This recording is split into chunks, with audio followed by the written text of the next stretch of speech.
Good afternoon, and welcome to another edition of Forever Young, where we believe that age is just a number. This is a show that is a part of House of Hope Atlanta, our Hope TV network, and I'm your co host, Dr. Sharon Mitchell. I'd like to welcome you to another edition. And before we go further, I'd like to introduce my co host, Ms. Jean Hendricks, and she'll say hello, and then we'll come back with some more information. Jean, glad to see you again. Welcome to the. Thank you, Dr. Mitchell. As always, I'm delighted to be here and share this podium with you. Jean, as you know, we usually have a three show host. Our primary host, David Linton, is absent today.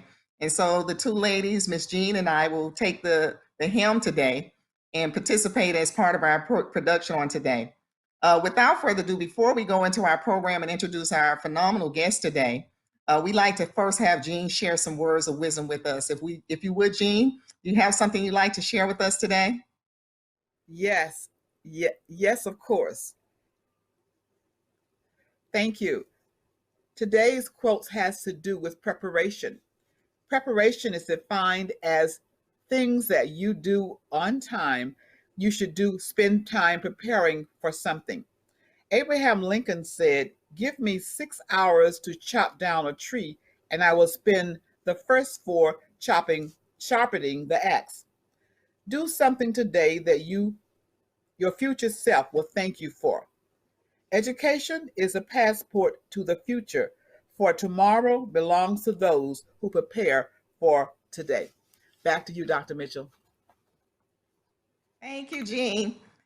I'm so glad you talked a little bit about preparation. And as we know, over the last 15 months or so, having experienced a pandemic, something that none of us have ever experienced, we have found what is important in terms of preparation. So for today's show, we have come up with ways we are going to talk about how you can prepare for the future. And in preparing, we're talking about the things that many of us as African Americans don't like to talk about. And that's about the end of life decisions, end of life planning, and what we need to do and have in place when we talk about what happens to us as we move towards the end of life stages. And before I introduce the subject overall, I'd like to say that we've got a guest that will participate today, Ms. Sherry Allen, who is an attorney. She is the founding and managing partner of Allen Law, LLC. She's located in Atlanta, Georgia.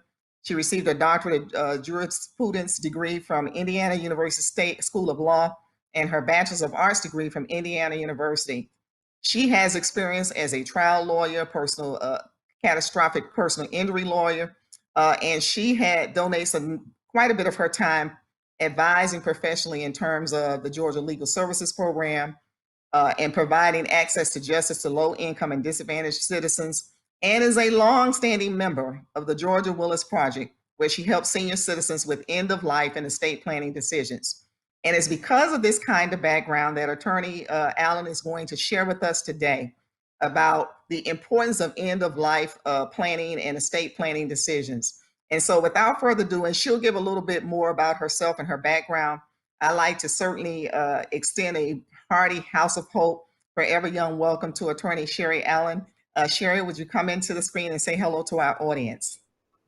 Hi, everyone, and I'm no stranger to House of Hope, so I'm glad to see everybody. And so, Sherry, since you have so graciously agreed to participate on today's segment as it relates to end-of-life planning, can you first tell us, because I didn't do you any justice, I know that there's so much more to you and your background. Can you tell us about your business and how long you've been in business? Just to give the audience a little bit about who you are and what kind of additional services that you provide. Well, I've been a licensed attorney for 30 years, but I've been in private practice since 2003. And I started in private practice in California. And so I'm licensed in Georgia, Washington, and California. My emphasis has always been helping the underserved and giving access to justice no matter what area of law I practice in. I'm primarily a trial lawyer. I represent disabled veterans and civilians extensively. I do a lot of pro bono work with the Wills Project with Georgia, trying to make sure that people who ordinarily wouldn't have access to legal services are able to plan their end of life decisions and things like that. I grew up in a Christian environment and grew up rather poor. And so I know how important it is to give back and provide legal services many times on a pro bono basis. That's wonderful. Jean, I'm going to throw the ball to you for the next question. Okay. Sherry, if you could be a little bit more specific and just tell us, what would you like for us to know more about your business particularly? Be more specific about your business. First and foremost, what I'd like to know, people to know that I'm a Christian attorney and I walk the talk. I spend a lot of time also ministering in what I do. So what I tell people, I have come from a family of ministers, and I tell people that my ministry has always been the courtroom, that is what I do. So I represent people who have had wrongful death, nursing home negligence, suing nursing homes, and trying to help the elderly who may have been victimized in a nursing home, medical malpractice, catastrophic trucking accidents.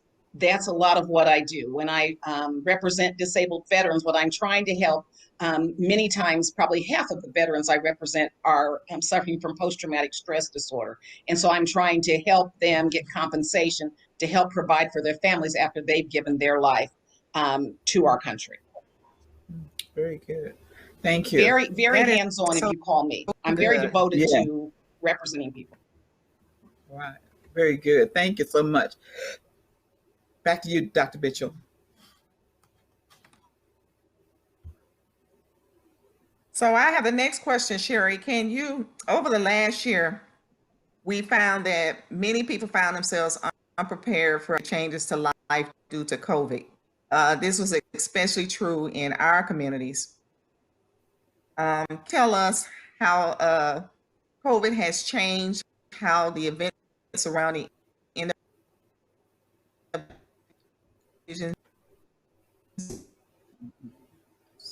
Well, what I have done a lot more of is helping people. A lot of times in our communities, I have found people haven't drafted wills. And so I've had to counsel a lot of families in the last year or so who have died without wills, intestate succession, what happens to their mother, their aunts, their grandmother's affairs, trying to go through the court system when it's a large enough estate for probate. But I've had to give a lot of advice about that. Also with helping people get power of attorneys, financial power of attorneys, and advanced healthcare directives, just in case they are incapacitated and unable to operate or do things for themselves. That has been a large focus that previously people haven't really thought about the same way. But in this last year, all the time, it doesn't matter if I'm at work or in some social setting, I am generally asked about how to prepare things for end of life, or what do I do if I get sick, or how do things proceed if I die and I don't have a will. And so I encourage everyone to try at least to put your will in place. Right, right. Mm-hmm. Wow.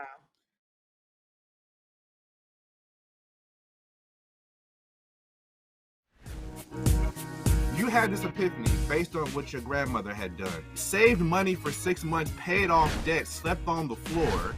And because of this conversion moment, you literally are sitting on the board of a bank that wouldn't have even given you a loan. I was a pastor of a church. I was spending so much money dressing like a preacher, driving preacher cars. If I'm spirit-filled, the same Holy Ghost that makes me shout can make me wait.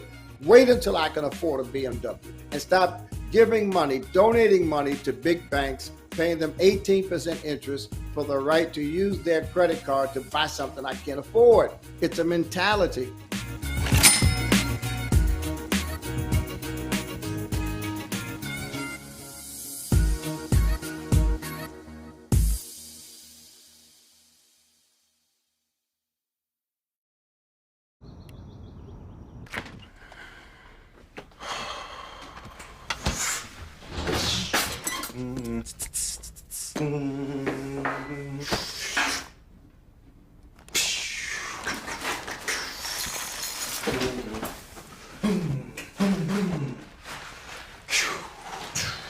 R.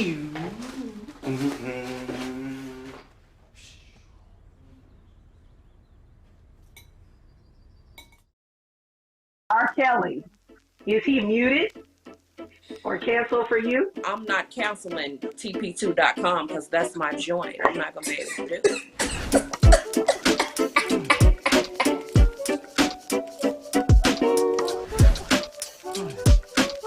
Look, we're going to get all in there today. Going back to church. Are you ready to get in the house or are you ready to stay online? I don't want to catch COVID. I'm ready, but I want to be safe. Burnout in 2021, do you feel it? I am going, not trying to get burnt out because I understand how it is. If you die today or tomorrow, your job description is going to be on somebody's Indeed.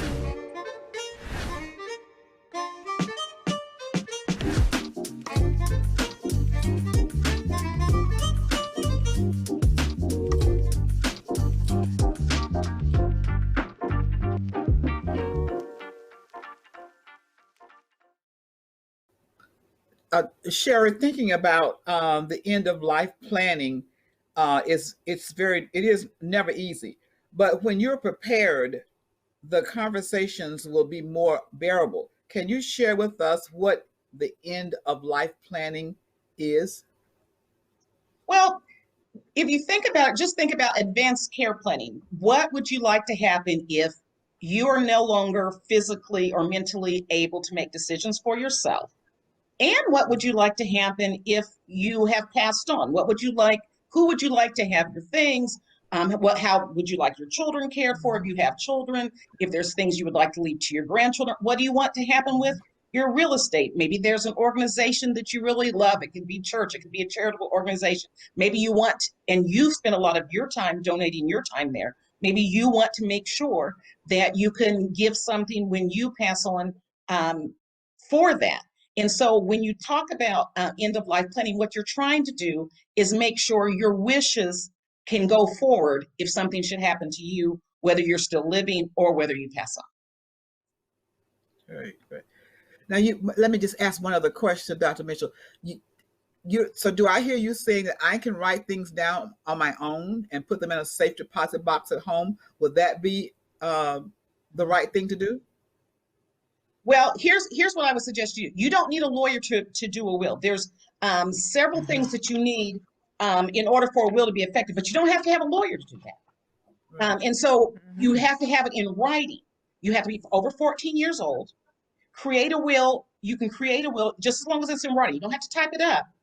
You have to sign it, and you have to have two people witness that you signed it. That's all you really need. So you could have two people who are not going to take from your will.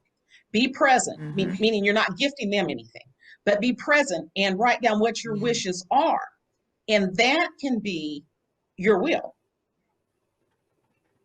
It is really that simple, although there's a lot more formalized things. I'll tell you another thing you can do. I don't want to step on you on your conversation about it, though. Ask me the next question. I was going to tell you an easy way to gift things too. You can take a picture and put that all in that same safe deposit box, as opposed to writing things in and put their name on the back.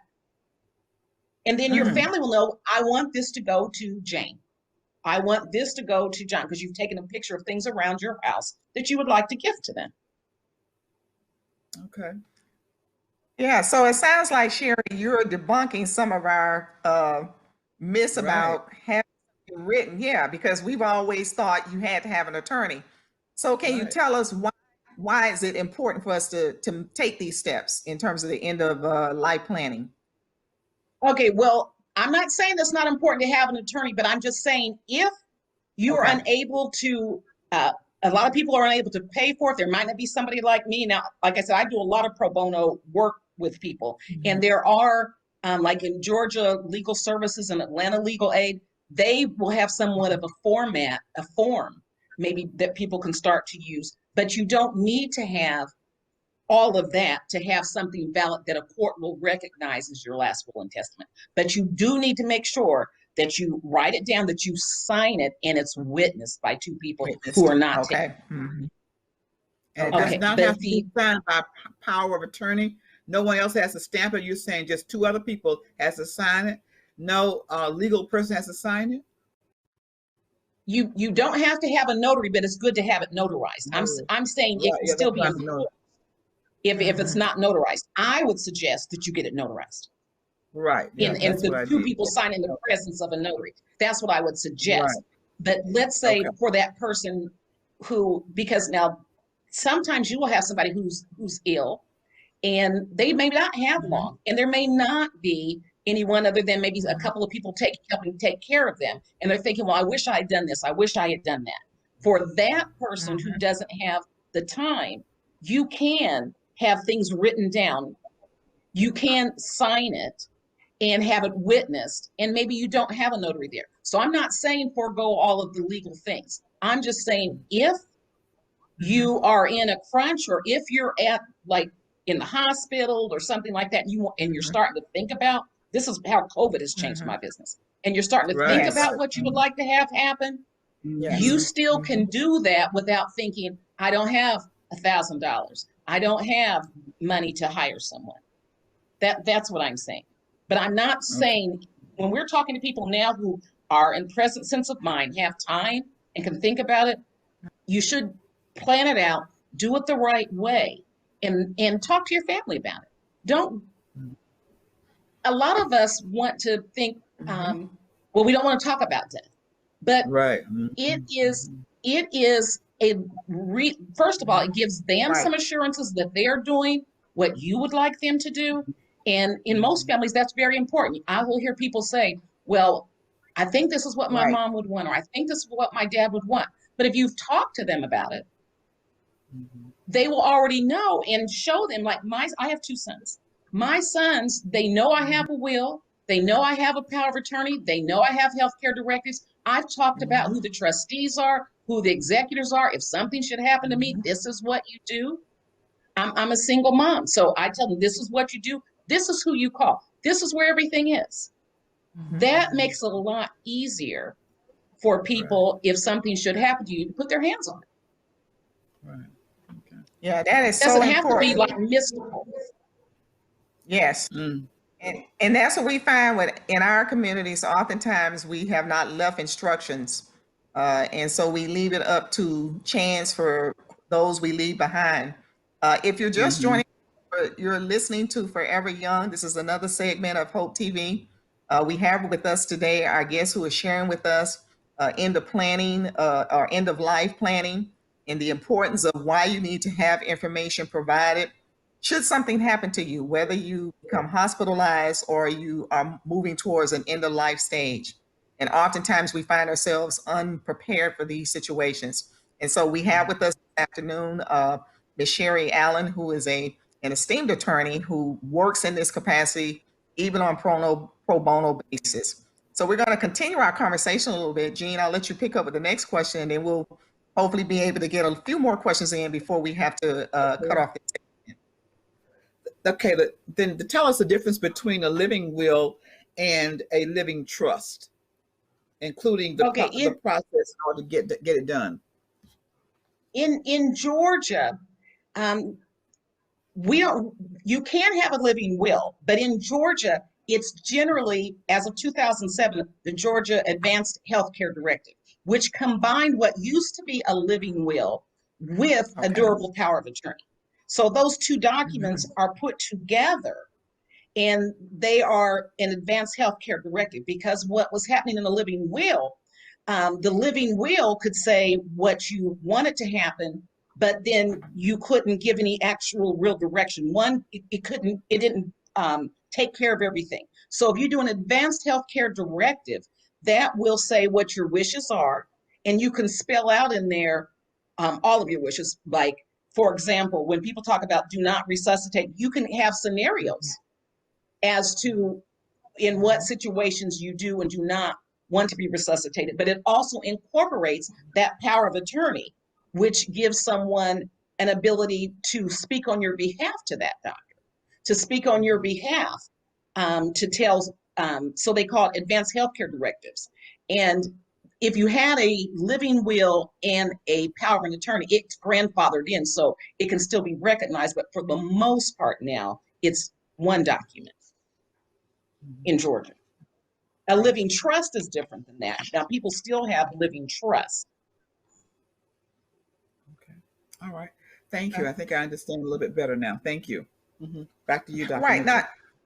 Now, Sherry, do they require you to do the advanced health directive before when you go into the hospital? Is that now when they're requiring you to do that? You're not required to do, but if you notice when you go to doctors, when you go to the hospital, they Yes. will ask you if you have one. Right. Because they would like to have that on file, because if there is a case where you cannot speak to the doctor on your own behalf, or you are unable to advocate for your own health care, they want to make sure that they are speaking to someone who you have already designated as the person that you want to handle those decisions for you.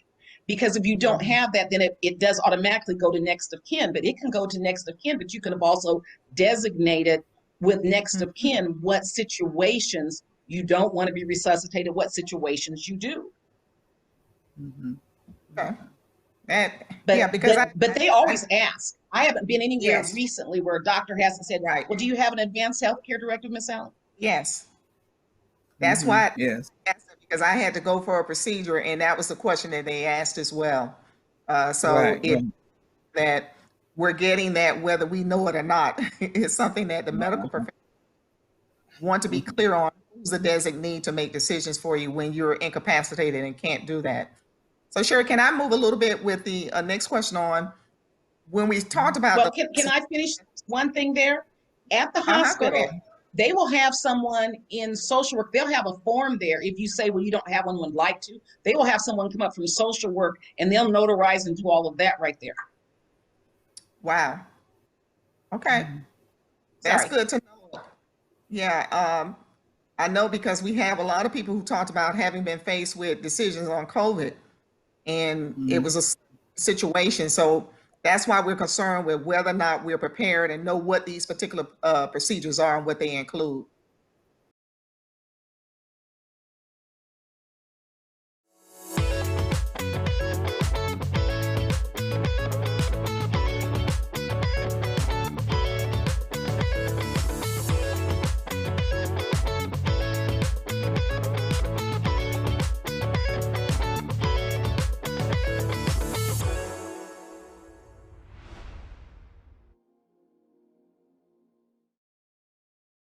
Meet the scan, a simple procedure whose mission is to detect lung cancer early.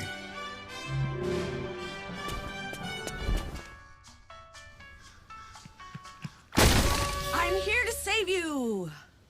But I feel fine. That's great, but you may still be at high risk for lung cancer. Oh man, that's a new fence. If you smoke, early detection could save your life. Learn more at savedbythescan.org.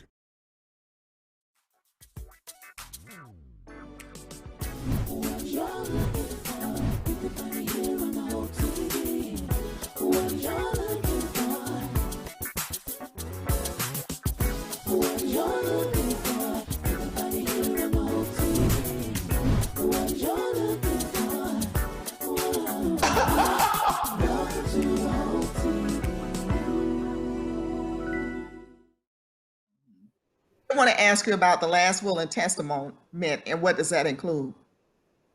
Okay, your last will and testament, that's what goes into place when you pass away.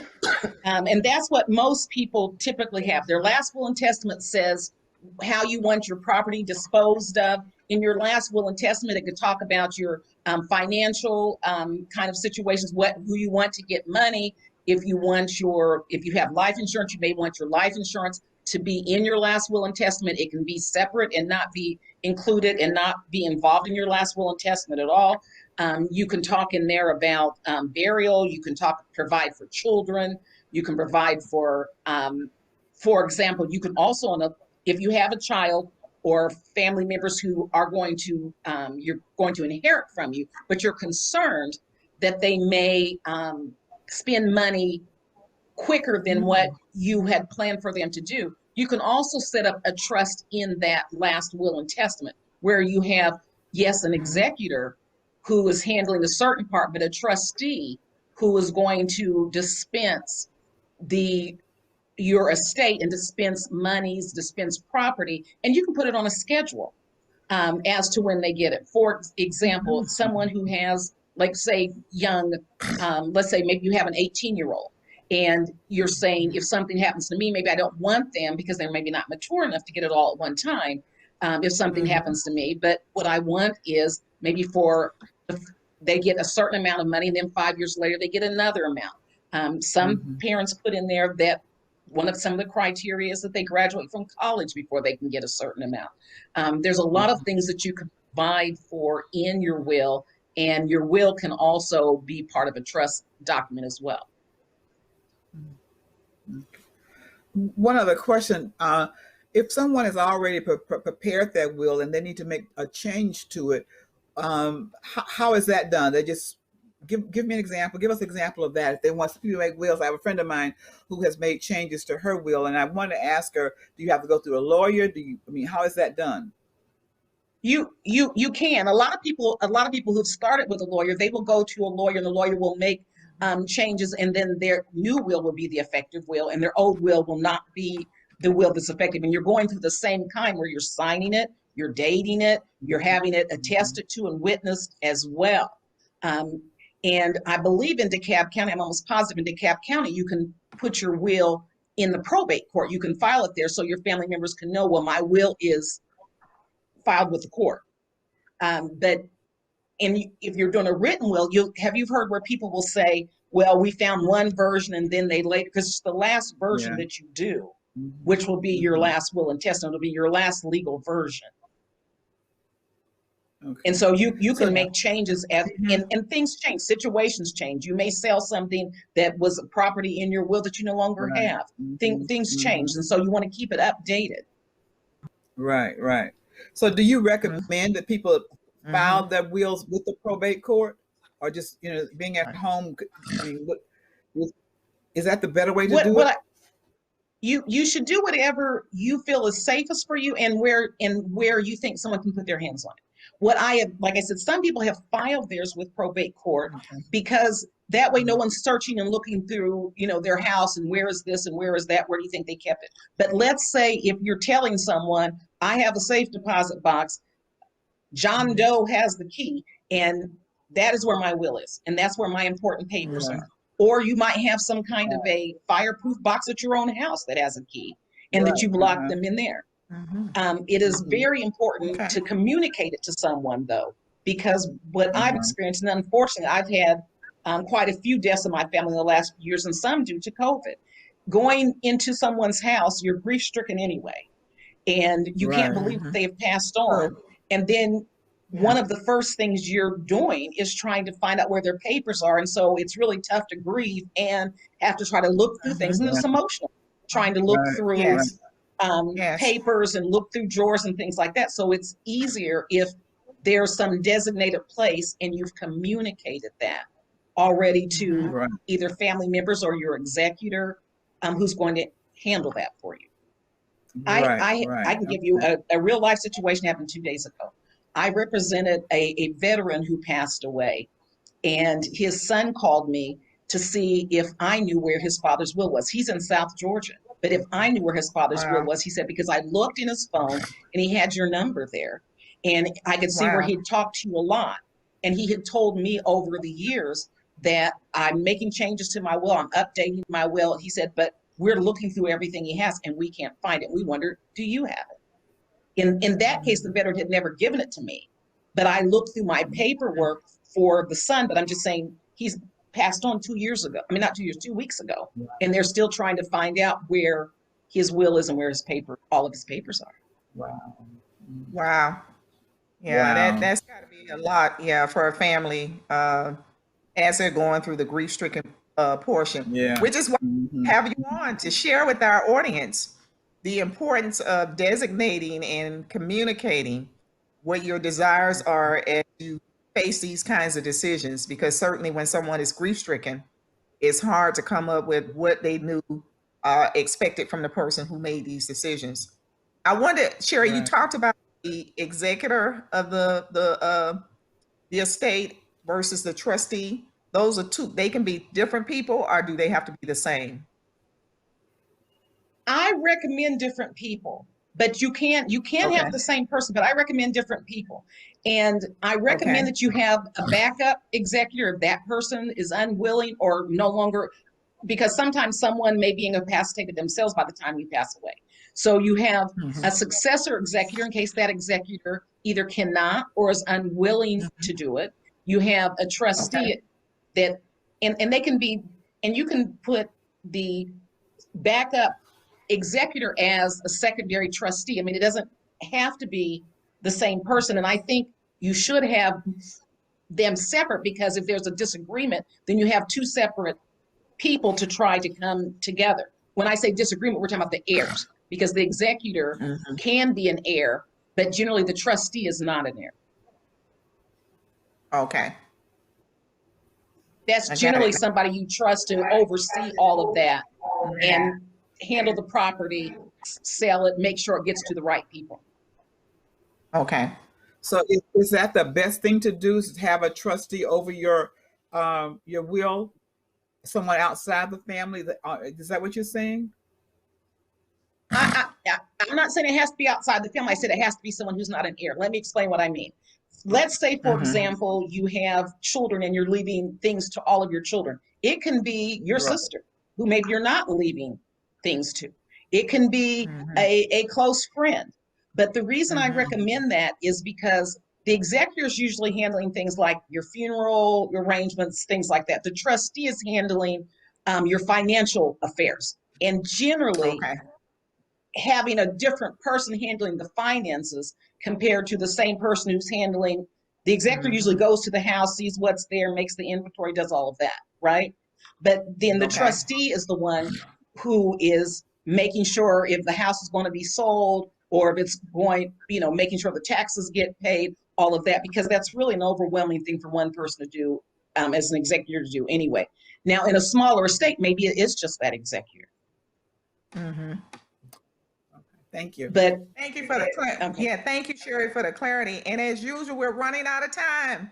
So if you could, Sherry, can we get you to agree to come back for a part 2 so we can pick up on some of the other pieces, because we're just scratching the surface. If we can get you to come back, and if that is good for you, can you at least close out with what message you'd like for this segment to have in terms of what you'd like to share with our audience about your business, or whatever message you'd like to leave with the audience? I'd be glad to come back for part 2. And what I would like to leave with the audience is take the time to think about it now, discuss it now. It's better for you. It's better for your family. It'll give you peace of mind, and it will help them in the long run. Your power of attorney you need to do, your advanced healthcare directive do, and do your will.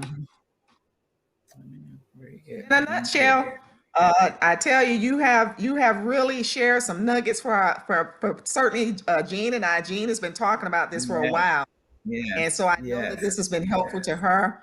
I've been doing the same thing, and certainly every time we hear about a loss with one of our friends over the last 15 months, it's resonated with us in the importance of having everything in order. So, Attorney Sherry Allen, thank you so much for sharing your wealth of knowledge. We hope to see you the next time. And to our Forever Young audience, as you know, we like to say, age ain't nothing but a number, because you are young.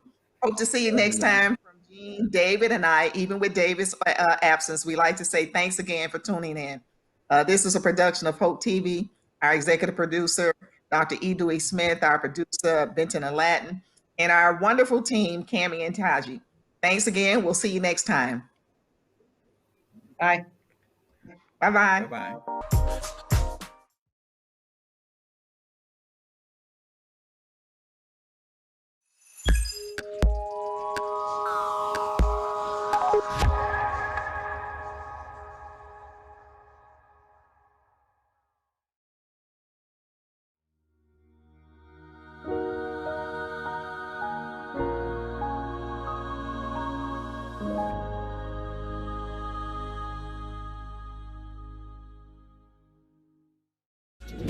remember growing up, we got in the culture of reading very young, so it kind of just stuck.